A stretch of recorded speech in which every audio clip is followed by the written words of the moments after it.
আর আমি আমদানি বাবা ও ওখানে আমি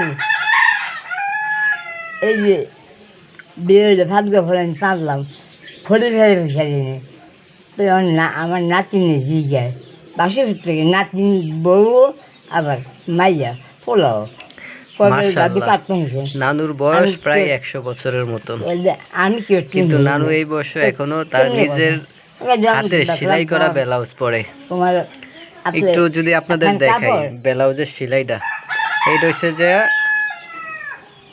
আউটসাইড, দেখেন ইনসাইডের সেলাইটা কত সুন্দর, দেখেন সেলাইটি দেখা যাচ্ছে না ইনসাইডেরটা কত সুন্দর মজবুত করা।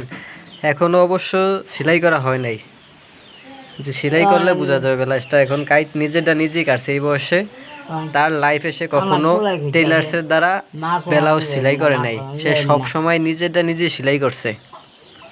দেখেন সে কাইটা নিচ্ছে, এখনো তার সেলাই কমপ্লিট হয় নাই।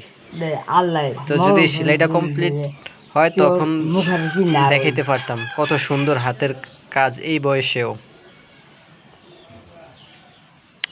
এইভাবে কাজ করে। বাই ইনসাইড আউটসাইড দেখা যায়, বাট ইনসাইডের সেলাইগুলো কিছুটাও দেখা যায় না সম্পূর্ণ। আমার নাতি বউ, আমার বউ আর ওই মাথায় ট্রেনে কাজ আছে। মাশাআল্লাহ, এই দুঃখের বিষয় হলো এই যে আমি থাকাকালীন সময় নানুর ব্লাউজটি সেলাই করা কমপ্লিট হয়নি, কারণ নানু আস্তে আস্তে করে প্রতিদিন একটু একটু করে সেলাই করে। মাশাআল্লাহ, তার অনেক গুণ এখনো। কি সুই চোখে দেখেন না? সবাই নানুর জন্য দোয়া করবেন। দেখেন আমি আপনাকে হেল্প করে দেই, কয় সুতা নিতে হবে? সাবধান।